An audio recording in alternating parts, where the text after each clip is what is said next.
Hello everybody and welcome back to the channel. Today in this video I'll be talking about oral anatomy. Okay, so previous video was on oral pathology. हमने oral pathology का vitamins और hormones के बारे में थोड़ा सा पढ़ा था. आज की वीडियो में हम oral anatomy के बारे में पढ़ने वाले हैं. हम oral anatomy की एक पहली वीडियो पढ़ चुके हैं जिसके अंदर हमने बेसिक चीज़ें इंट्रोडक्शन पढ़ी थी. आज हम फर्दर कंटिन्यू करने वाले हैं. This is the second video of oral anatomy. और जो लोग नए हैं मेरे चैनल पे, मैं उनको बताना चाहती हूँ कि इस चैनल पे हम ऑलमोस्ट सारे सब्जेक्ट्स डेंटल से रिलेटेड कवर करते हैं और डेंटल की बहुत फेमस बुक डेंटल पल्स को फॉलो करते हैं. और ऑल्टरनेटिवली चैप्टर्स चल रहे हैं, मतलब side by side oral pathology भी चल रहा है और नया चैप्टर जो है ओरल एनाटमी वो भी चल रहा है. तो दोनों ऑल्टरनेट चलते हैं, ऑल्टरनेट वीडियोज़ इनकी आती हैं. एंड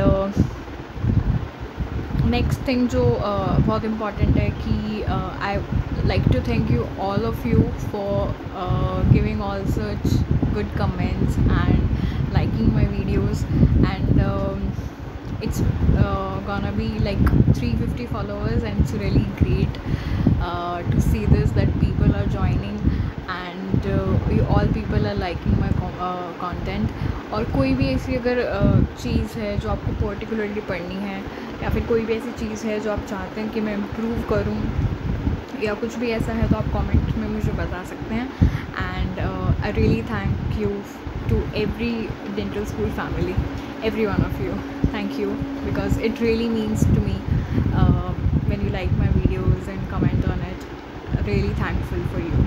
And वो भी लोग जिन्होंने मुझे PCD के लिए बोला था, कुछ लोगों ने कि PCD का कंटेंट चाहिए, तो वो भी अभी जल्द आएगा. तो फ़िलहाल अभी हम ओरल एनाटमी स्टार्ट करते हैं. और दिस वीडियो इसमें हम कैल्सिफिकेशन के बारे में पढ़ने वाले हैं. हम इसमें जो हमारी यूनिवर्सल रिप्रेजेंटेशन होती है, what are the science that we use for denoting different numbers. और बेसिक कैविटी में जो एंगल्स होते हैं, लाइन एंगल्स, पॉइंट एंगल्स, और जो बेसिक डेसिडस टीथ का स्ट्रक्चर्स होता है, डेसिडस टीथ का जो इम्पॉर्टेंट पॉइंट्स होता है जो पेपर में उठ के आते हैं, वो सब हम डिस्कस करने वाले हैं. So without wasting any time let's get started. And once again thank you to each and every one who have joined my family. Thank you so much. Okay, so let's get started. पहला जो point है यहाँ पे वो calcification के बारे में है. So what is calcification? Calcification is a kind of deposition of calcium in the tooth structure. Now, calcification is of two types. It can be normal, it can be abnormal. एक तो normal type की होती है और एक abnormal type की होती है. एबनॉर्मल टाइप का क्या मतलब होता है? अगर किसी दांत में कोई ट्रॉमा है, कोई दांत में फ्रैक्चर अगर हो गया, कोई ट्रॉमा, कोई इंजरी अगर होगी किसी दांत में, तो उस इंजरी के रिस्पॉन्स में जो कैल्शियम डिपोजिशन होता है, that is called as abnormal calcium deposition. जिसमें कि क्या होता है, जो हमारा सॉफ्ट टिश्यू रहता है, जैसे कि पल्प है हमारा, उस पल्प के अंदर भी ऑब्लिट्रेशन होने लग जाती है कैल्शियम आयंस की, जिसकी वजह से टूथ जो है नॉन वाइटल हो जाता है. तो ये जो कैल्सिफिकेशन होती है इसको एबनॉर्मल कैल्सिफिकेशन होते हैं, और calcification due to in response to any injury और समथिंग. लेकिन जो नॉर्मल कैल्सिफिकेशन होती है वो हम पढ़ने वाले हैं. नॉर्मल कैल्शियम डिपोजिशन होना, जैसे कि टूथ स्ट्रक्चर हार्ड हो जाता है, तो उसका एक पर्टिकुलर टाइम रहता है. एक पर्टिकुलर टाइम पे हमारी रूट फॉर्मेशन होती है, एक पर्टिकुलर टाइम पे हमारी कैल्सिफिकेशन होती है दांतों की. तो ये बहुत इंपॉर्टेंट रहता है. अब हम क्या पढ़ने वाले हैं? प्राइमरी टूथ में क्या होता है?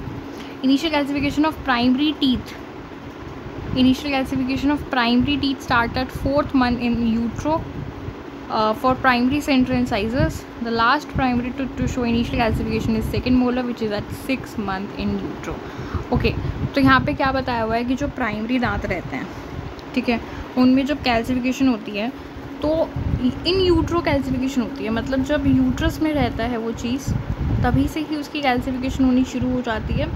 इनिशियल कैल्सिफिकेशन जब होती है तो 4 मंथ पे स्टार्ट होती है, और जो लास्ट टूथ होता है वो 6 मंथ पे कैल्सिफाई होता है. तो 4 मंथ से लेकर के 6 मंथ्स तक 2 महीनों का गैप रहता है बीच में. इन 2 महीनों में इन यूट्रो में आपको याद रखना है प्राइमरी दांतों की कैल्सिफिकेशन होती है. ठीक है। जो पहला दांत कैल्सीफाई होता है यहाँ पे वो सेंट्रल इंसाइजर होता है, और जो लास्ट टूथ कैल्सीफाई होता है वो है सेकेंड मोलर। तो आपको क्या याद रखना है, पेपर में डायरेक्ट क्वेश्चन उठ के आता है, इनिशियल टूथ कौन सा था, 4 मंथ्स पे इनकी कैल्सिफिकेशन शुरू हुई, उसके बाद 6 मंथ्स पे इनकी कैल्सिफिकेशन ख़त्म हो गई, सेकेंड मोलर लास्ट टूथ था, और ये सारी कैल्सिफिकेशन इन यूट्रो चल रही है। ये सारी चीज़ें आपको पता होनी चाहिए प्राइमरी दांतों के लिए। Now let's talk about permanent teeth. जो परमानेंट टीथ की कैल्सिफिकेशन है दैट स्टार्ट एट बर्थ। जब बच्चा पैदा होता है तब होनी शुरू हो जाती है, और जो सबसे पहला दांत होता है वो फर्स्ट मोलर होता है। Last permanent tooth to show initial calcification is third molar at the age of 8 years. तो अब हमें परमानेंट दांतों के लिए क्या याद रखना है, परमानेंट दांतों के लिए हमें क्या याद रखना है कि जो हमारी कैल्सिफिकेशन है, ठीक है, ये सारी चीज़ें हम कैल्सिफिकेशन के बारे में पढ़ रहे हैं। You can take a screenshot of this, जो मैं फ्लो चार्ट बना रही हूँ। कैल्सिफिकेशन अगर परमानेंट दांतों की हम बात करते हैं, जो स्टार्टिंग में इनिशियल कैल्सिफिकेशन होती है वो बर्थ पे शुरू हो जाती है, ठीक है, and it ends up to 8 years of life. ठीक है। जो पहला दांत होता है वो हमारे पास फर्स्ट मोलर होता है, और जो लास्ट टूथ होता है that is third molar obviously, लेकिन जो थर्ड मोलर होता है वो 8 ईयर्स पे स्टार्ट होता है कैल्सीफाई होना। ठीक है। मतलब क्या होता है कि बर्थ से लेकर के 8 ईयर्स तक का जो बच्चा होता है उसके बीच में हमारे सारे के सारे परमानेंट टीथ कैल्सीफाई हो जाते हैं एक्सेप्ट थर्ड मोलर्स, क्योंकि हमारे जो थर्ड मोलर्स हैं वो 8 ईयर्स के बाद कैल्सीफाई होना शुरू होते हैं। ठीक है। तो आपको एक ही एक्सेप्शन याद रखने के, थर्ड मोलर्स नहीं होते, बाकी सारे के सारे परमानेंट दांत कैल्सीफाई हो जाते हैं। Now let's talk about root formations and whole tooth formation. मतलब अगर हम डेसिड्यूस की बात करते हैं तो ऑलमोस्ट 2 to 2.5 ईयर्स तक सारे के सारे बच्चों के दूध के दांत मुंह में दिखाई देने लग जाते हैं। और इनकी रूट फॉर्मेशन की अगर बात करें तो रूट फॉर्मेशन को ऑलमोस्ट 1 से 1.5 साल लगता है होने में, और ऑलमोस्ट 3 to 4 ईयर्स तक का जब बच्चा होता है तो उनकी दूध के दांतों की जो रूट्स होती हैं वो भी प्रॉपर तरीके से फॉर्म हो जाती हैं। ठीक है। तो हमें क्या याद रखना है कि जो हमारे प्राइमरी दांत होते हैं, ठीक है, जो हमारे प्राइमरी दांत होते हैं वो ऑलमोस्ट 2 to 2.5 ईयर्स तक सारे के सारे इरप्ट हो जाते हैं। ठीक है। इरप्शन उनकी हो जाती है मुंह में। अगर हम बात करें रूट फॉर्मेशन की, तो जो उनकी रूट फॉर्मेशन होती है उनको ऑलमोस्ट 1 से 1.5 साल तक लगता है प्रॉपर तरीके से फॉर्म होने में। तो ऑलमोस्ट जब बच्चा 3 से 4 साल का होता है तो उनकी रूट्स भी कम्प्लीटली फॉर्म हो जाती हैं। So this is information about primary teeth. Now let's talk about permanent teeth.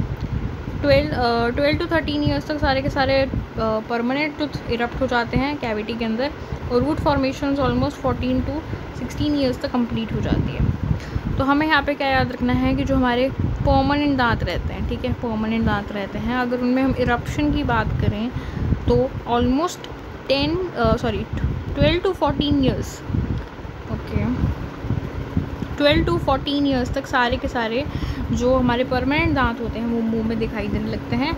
इनकी रूट फॉर्मेशन और कंप्लीशन की बात करें तो ऑलमोस्ट जब बच्चा 14 से 16 साल का हो जाता है तब उनकी रूट्स कम्प्लीटली फॉर्म्ड हो जाती हैं। इट मीन्स उनको 2 से 3 साल लगते हैं फॉर्म होने में। तो ये क्वेश्चंस हैं जो डायरेक्टली पेपर में उठ के आते हैं कि कब कौन सा दांत इरप्ट हुआ, कितना टाइम लगा, कब तक रूट फॉर्म हुई, तो ये आपको पता होना चाहिए।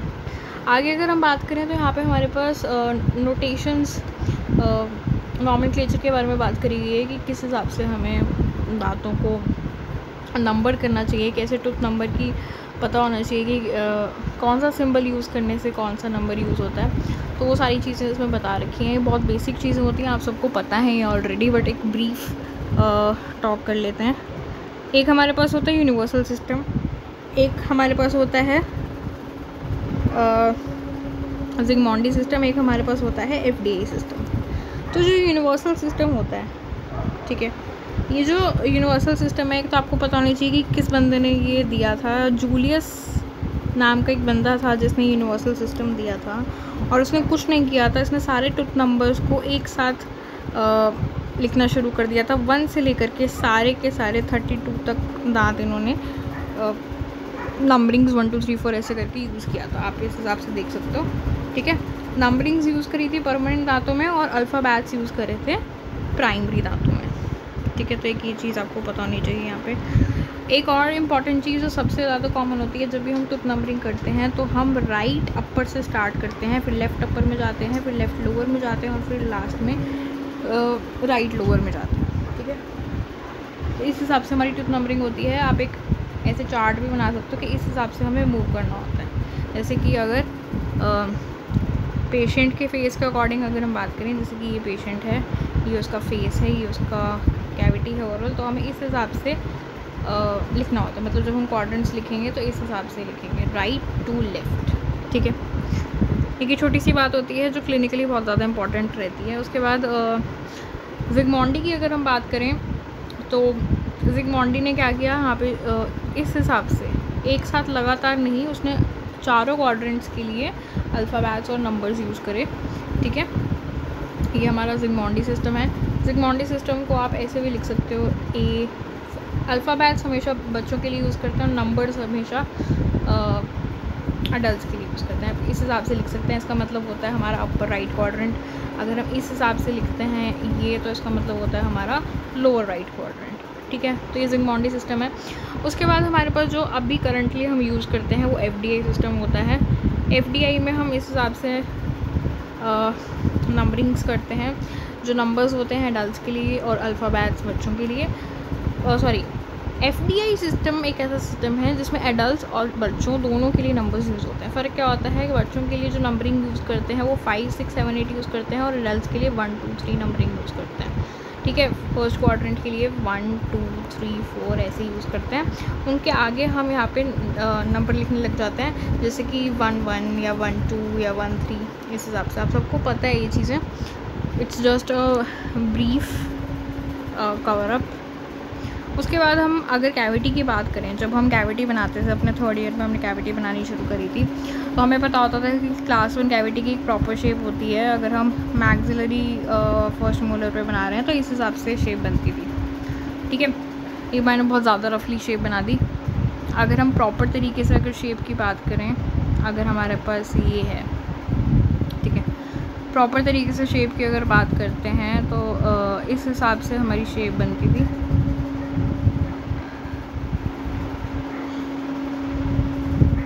ठीक है, कुछ इस हिसाब से हमारी कैविटी की शेप बनती थी। ओके, तो अब ये जो कैविटी हम बनाते थे इसके अंदर कुछ लाइन एंगल्स और पॉइंट एंगल्स होते थे। लाइन एंगल्स का क्या मतलब होता है? लाइन एंगल्स दो सरफेस आपस में मिलकर एक एंगल बनाते हैं, वो लाइन एंगल होता है। पॉइंट एंगल का क्या मतलब होता है? जब 3 सरफेस आपस में मिल जाते हैं और एंगल बनाते हैं उसको हम पॉइंट एंगल बोलते हैं। ठीक है, बस आपको एक छोटी सी चीज़ क्या याद रखनी है, इसमें सारे नाम याद रखने की ज़रूरत नहीं है, लेकिन आपको ये पता होना चाहिए कि it is line angle is form by junction of 2 surfaces. और एंटीरियर में लाइन एंगल्स जो होते हैं वो 6 होते हैं और पोस्टीरियर में जो लाइन एंगल्स होते हैं वो 8 होते हैं। ठीक है, एंटीरियर अगर दांत की हम बात करें, सेंट्रल इंसाइजर हो गया, लेटरल इंसाइजर होगा, कैनाइन हो गया, तो उसमें हमारे पास 6 लाइन एंगल्स मिलेंगे। लेकिन अगर वहीं पर मोलर्स और प्री मोलर्स की बात करेंगे तो हमें 8 लाइन एंगल्स मिलेंगे। ठीक है, एक ये चीज़ आपको पता होनी चाहिए। उसके बाद अगर हम बात करें यहाँ पे पॉइंट एंगल्स की, अगर हम बात करें तो it's a junction between 3 surfaces. और अगर हम इसमें पॉइंट एंगल्स को आगे अगर देखते हैं तो point angles of anterior teeth are 4 and posterior teeth are 4। तो आपको क्या याद रखना है कि जो लाइन एंगल्स होते हैं, अगर हम एंटीरियर दांतों की बात करते हैं तो ऑलमोस्ट 6 होते हैं और पोस्टीरियर एंगल टीथ की बात करते हैं तो 8 होते हैं। वहीं पे अगर हम पॉइंट एंगल की अगर हम बात करते हैं तो पॉइंट एंगल्स हमारे पास 4 और 4 होते हैं। ये बहुत इंपॉर्टेंट चीज़ें रहती हैं, बिल्कुल रटी होनी चाहिए, क्योंकि कई बार डायरेक्ट क्वेश्चन आ जाता है और अगर हमें ये चीज़ें रटी नहीं होती तो प्रॉब्लम हो सकती है। उसके बाद यहाँ पे बहुत सारे और चीज़ें बता रखी हैं कि क्लास 1 कैविटी के लिए कितना चाहिए होता है। पॉइंट एंगल 4 होते हैं, लाइन एंगल 8 होते हैं। ठीक है, क्लास 1 कैविटी के लिए। क्लास 2 कैविटी के लिए 6 पॉइंट एंगल्स होते हैं और 11 लाइन एंगल्स होते हैं। इसी तरह से क्लास 3 कैविटी के लिए 3 पॉइंट एंगल्स होते हैं और 6 लाइन एंगल्स होते हैं। तो ये चीज़ आपको याद करनी है। ठीक है, उसके बाद फटाफट से बात करते हैं डेसिडुअस दांतों की। बहुत ही इंपॉर्टेंट चीज़ें इसके अंदर लिखी हुई हैं जिसमें से direct edge to edge question उठ के आता है, just as it is. The primary tooth birth is initiated at 6 weeks of intrauterine life. Direct question आता है कि प्राइमरी टूथ बर्थ कब इनिशिएट होती है? जब 6 वीक का इंट्रायूटेराइन स्ट्रक्चर्स होते हैं तब हमारी प्राइमरी टूथ बर्थ इनिशिएट होना शुरू हो जाती है। Calcification of primary teeth starts at 4 months and complete at 6 months। ये हमने बात कर ली अभी। First tooth to erupt is the mandibular centrum. बच्चों में जो बच्चे होते हैं उनमें सबसे पहला जो दांत निकलता है वो नीचे वाला सेंट्रल इंसाइजर निकलता है। इनकी जो ऑर्डर ऑफ इरप्शन रहती है वो होती है ABDCE। मतलब हमारा फर्स्ट मोलर पहले निकलाता है कैनाइन से पहले, ठीक है।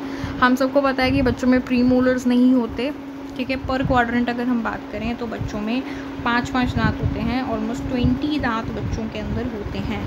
बच्चों में जो दांत नहीं होता वो होता है प्री मोलर। बाकी सारे के सारे दांत बच्चों में होते हैं, 2 इंसाइजर्स, एक कैनाइन और 2 मोलर्स। टोटल दांत 20 होते हैं। उसके बाद हमें क्या पता होना चाहिए कि 2.5 साल की उम्र तक सारे के सारे दूध के दांत आ जाते हैं बच्चों के। रूट कंप्लीशन 1 से 1.5 साल लेती है। The cusp of deciduous canine is much okay. ये बहुत ही इंपॉर्टेंट चीज़ है। Point number 7 is really important और ये आपको पता होना चाहिए कि जो कस्प है, कस्प ऑफ डेसिडुअस कैनाइन की बात चल रही है, ठीक है। अगर हम कैनाइन की बात करते हैं तो जो कस्प होता है कैनाइन का, that is much longer and sharper than permanent and mesial slope is longer than distal slope, whereas opposite is for true for permanent. Okay, अगर हम बात करें बच्चों के कैनाइन की, प्राइमरी कैनाइन की, तो वो काफ़ी ज़्यादा शार्प रहता है, ठीक है। उसका कस्प काफ़ी ज़्यादा शार्प होता है। वहीं पे अगर हम परमानेंट की बात करेंगे तो इतना शार्प कस्प नहीं दिखेगा। दूसरी चीज़, जो हमारा मीजल स्लोप होता है वो काफ़ी ज़्यादा लॉन्ग रहता है in comparison to distal slope. लेकिन उल्टा होता है हमारे यहाँ। अगर हम बात करें डेसिडुअस की तो वहाँ पे हमारा मीजल स्लोप छोटा रहता है, डिस्टल स्लोप बड़ा रहता है। तो एक ये बहुत इंपॉर्टेंट चीज़ें हैं जो पता होनी चाहिए। उसके बाद यहाँ पे हमारे पास बात करी गई है कि crown of deciduous anteriors are wider mesiodistally in comparison with crown length. अगर हम बात करें विड्थ की, तो जो हमारे इंटीरियर दांत होते हैं जैसे कि सेंट्रल इंसाइजर हो गया, तो उसमें हमारी विड्थ, मीजोडिस्टल विड्थ ज़्यादा बड़ी होती है in comparison to this length of the crown, ठीक है। उसके बाद the roots are longer, slender, more divergent flare to accommodate developing permanent tooth crowns. इनकी जो रूट्स रहती हैं, ठीक है, जैसे अगर हम मोल्डर बनाएं तो काफ़ी ज़्यादा इनकी जो रूट्स होती हैं लॉन्गर होती हैं, काफ़ी लॉन्ग होती हैं, काफ़ी स्लेंडर होती हैं, काफ़ी फ्लेयर्ड अप होती हैं। इनके बीच में काफ़ी ज़्यादा गैप होता है। गैप इसलिए होता है ताकि जो नीचे परमानेंट जो वो होता है दांत वो आ सके, ठीक है। उसके बाद pulp chambers are larger and pulp horns are highly placed. Pulp horns highly placed का क्या मतलब है, जैसे कि अगर हम दांत बना रहे हैं, ठीक है। उसके बाद ये हमने बनाया है हमारा डेंटिन। उसके बाद अब हम बनाएंगे हमारा पल्प। तो जो पल्प है वो काफ़ी ज़्यादा बड़ा होता है बच्चों के दांतों में, काफ़ी ज़्यादा वाइड रहता है, ठीक है। और इनके जो पल्प हॉर्न्स होते हैं वो काफ़ी ज़्यादा ऊपर होते हैं। मतलब जब हम अगर कैविटी कटिंग करेंगे तो इनके एक्सपोज होने के चांसेस बहुत ज़्यादा रहते हैं। दूसरी चीज़ क्या होता है कि यहाँ पे अपाइकल एरिया में पल्प कंस्ट्रक्शन ज़्यादा नहीं होती। मतलब अगर हम परमानेंट की बात करेंगे तो उनका जो पल्प रहता है वो बहुत ही कंस्ट्रिक्टेड सा रहता है, मतलब बिल्कुल हल्का सा होता है अपाइकल एरिया में। लेकिन इनका काफ़ी ज़्यादा गैप होता है, मतलब काफ़ी वाइड होती है कैनाल, तो पल्प काफ़ी वाइड रहता है। एक ही चीज़ पता होनी चाहिए। उसके बाद आगे अगर हम देखते हैं तो okay, point number 12, the pulp canals are wider, okay, and the apical portions of canal is much less constricted than that of a permanent. ये मैं आपको बता चुकी हूँ। Cervical ridge is well developed and is called as molar tubercle of circle canal in upper first molar. Okay, बहुत ही important बात है, जो मैक्सिला का फर्स्ट मोलर होता है, ठीक है, ये अपर फर्स्ट मोलर है। तो यहाँ पे एक सर्वाइकल एरिया में एक रिज रहती है जिसको हम कहते हैं मोलर ट्यूबरकल ऑफ सर्कलैंड। वो काफ़ी ज़्यादा प्रोमिनेंट रहती है ये सर्वाइकल रिज, और ये इसका करेक्टरिस्टिक फीचर होता है मैक्सिलरी फर्स्ट मोलर का। उसके बाद आपको क्या पता होना चाहिए कि smallest tooth is lower central incisor and the smallest molar is first upper molar. मतलब अगर हम बच्चों के दांत की बात करें तो जो नीचे का सेंट्रल इंसाइजर होता है वो पूरे के पूरे दांतों में सबसे छोटा होता है। लेकिन अगर हम मोलर्स की बात करें जो सबसे छोटा मोलर होता है वो हमारा अपर मोलर होता है। अपर फर्स्ट मोलर सबसे ज़्यादा छोटा रहता है सारे के सारे मोलर्स के हिसाब से अगर हम बात करें, ठीक है। और अगर सारे के सारे डेसिडुअस टूथ के बारे में बात करें उसमें से हमारा लोअर सेंट्रल इंसाइजर सबसे छोटा रहता है। उसके बाद आगे बात करते हैं point number 15। Primary maxillary first molar resembles permanent pre molars. Okay, ये जो पॉइंट है काफ़ी ज़्यादा इंपॉर्टेंट रहता है। Sorry for the disturbance. Okay, तो इस पॉइंट को ज़रा डिस्कस कर लेते हैं। इन्होंने क्या बोला है, जो प्राइमरी मैक्सिलरी फर्स्ट मोलर होता है वो रिजेंबल करता है हमारे परमानेंट प्री मोलर्स से। फर्स्ट मोलर प्री मोलर से रिजेंबल करता है, और मैक्सिला का सेकंड मोलर रिजेंबल करता है परमानेंट के फर्स्ट मोलर से। तो पहले मैक्सिला की बात कर लेते हैं। ये हमारा मैक्सिला का प्राइमरी दांत है जो मैं बना रही हूँ, ठीक है। ये प्राइमरी फर्स्ट मोलर है और सेकंड मोलर है, ठीक है। फर्स्ट मोलर है और सेकंड मोलर है। तो जो हमारा प्राइमरी फर्स्ट मोलर रहता है वो रिजेंबल करता है किससे, प्री मोलर से। परमानेंट की प्री मोलर से रिजेंबल करेगा। उनकी जो ऑक्लूजल डायमेंशंस हैं और जो भी अगर आप देखें उसके डिज़ाइन को तो ऑलमोस्ट सेम लगता है। और जो हमारा सेकंड मोलर रहता है बच्चों के दांतों का, वो परमानेंट के फर्स्ट मोलर से मेल खाता है। This is I am talking about maxilla, ठीक है। मैक्सिला की बात चल रही है, मैक्सिलरी दांतों की बात चल रही है। वहीं पर अगर हम बात करें मैंडिबुलर की, तो मैंडिबुलर में क्या रहता है कि primary mandibular second molar resembles permanent mandibular first molar, but primary mandibular first molar does not resemble any other teeth. अगर हम बात करें प्राइमरी फर्स्ट मोलर की और मैंडिबल्स की बात हो रही है, ठीक है। मैंडिबुलर दांतों की बात हो रही है। तो यहाँ पे अगर हम बात करें तो जो पहला मोलर रहता है वो किसी से मेल नहीं खाता, that doesn't resemble any tooth. लेकिन जो सेकंड मोलर होता है वो फर्स्ट परमानेंट मोलर से मेल खाता है, ठीक है। तो इन शॉर्ट अगर हम मैक्सिला की बात करें तो उसका जो फर्स्ट मोलर है और उसका जो सेकंड मोलर है वो किस किस से मिलता है। फर्स्ट मोलर उसका मिलता है प्री मोलर से परमानेंट के, और सेकंड मोलर फर्स्ट मोलर से। वहीं पे अगर हम बात करें मैंडिबल के दांतों, तो मैंडिबल का जो फर्स्ट मोलर है वो किसी से नहीं मिलता, लेकिन उसका सेकंड मोलर जो है वो परमानेंट के फर्स्ट मोलर से मिलता है, ठीक है। ये छोटी सी बात आपको पता होनी चाहिए। उसके बाद 16 पॉइंट जो है, long slender mesiolingual cusp is an outstanding feature of deciduous first mandibular molar and it is the largest of all the cusps in lower first molar. Okay, तो अभी यहाँ पे एक बात चल रही है, जो हमारा मैंडिबुलर का फर्स्ट मोलर होता है जो किसी से नहीं मिलता, उसका जो मीजोलिंगुअल कस्प होता है, मीजोलिंगुअल कस्प वो काफ़ी ज़्यादा लंबा होता है, काफ़ी शार्प रहता है, और यही उसका एक डिफ्रेंशिएटिंग फीचर होता है जो सबसे अलग करता है इसको, ठीक है। उसके बाद यहाँ पे बात की जो फिफ्थ कस्प होता है हमारे डेसिडुअस अपर सेकंड मोलर्स का, that is called as cusp of Carabelli. Okay, एक छोटी सी चीज़ जो मैं आपको एडवांस में बताना चाहती हूँ। यहाँ पे क्या होता है कि जो हमारे परमानेंट्स होते हैं, ठीक है, जो हमारे परमानेंट दांत होते हैं, हम सबको पता होता है कि अगर हम परमानेंट मैंडिबुलर फर्स्ट मोलर देखते हैं तो वहाँ पे हमारे पास 5 कस्प होते हैं, ठीक है। ऐसे अगर हम ऑक्लूजली देखें तो 5 कस्प होते हैं। इसी तरह से अगर हम मैक्सिलरी फर्स्ट मोलर की बात करें तो वैसे 4 कस्प होते हैं प्रोमिनेंट, बट एक छोटा कस्प भी होता है साथ में, ये हमें पता होता है। तो बेसिकली प्राइमरी फर्स्ट मोलर्स में हमारे पास 5 कस्प रहते हैं। यहीं पे डेसिडुअस के दांतों में उल्टा होता है। डेसिडुअस में जो सेकंड मोलर्स होते हैं उनमें 5 कस्प होते हैं। परमानेंट के फर्स्ट मोलर्स में 5 कस्प होते हैं, लेकिन बच्चों के दांतों में उल्टा होता है। बच्चों के दांतों में जो उनके सेकंड मोलर रहते हैं उनमें 5 कस्प होते हैं। तो इन्होंने क्या बोला है कि जो 5वां कस्प रहता है उसको हम कस्प ऑफ कैरपेले बोलते हैं। उसके बाद fifth cusp in the lower second molar is the vocal cusp. Okay, distal cusp is the fifth cusp in the permanent lower first molar. Okay, आपको अगर कोई पेपर में क्वेश्चन में पूछता है कि बताओ फिफ्थ कस्प कौन सा है बच्चों के सेकंड मोलर्स में, तो आपको नाम बताना है उसमें बकल कस्प, ठीक है। बच्चों का जो सेकंड मोलर रहता है ना, उसका ओक्लूजल व्यू अगर आप देखोगे तो उसमें जो फिफ्थ कस्प जिसको हम कहते हैं वो हमारा बकल कस्प होता है। वहीं पे अगर हम परमानेंस की बात करें ना, परमानेंस की, तो वो हमारा डिस्टल होता है फिफ्थ, ठीक है। ये छोटी सी बात पता होनी चाहिए। उसके बाद इनामल रॉड्स की डायरेक्शन, बहुत इंपॉर्टेंट क्वेश्चन है, डायरेक्ट आता है। इनामल रॉड्स जो डेसिडुअस दांतों में होती है उनकी जो सर्वाइकल एरिया में जो पोजीशन रहती है वो ओक्लूजल होती है, लेकिन परमानेंट में वो जिंजाइवल होती है।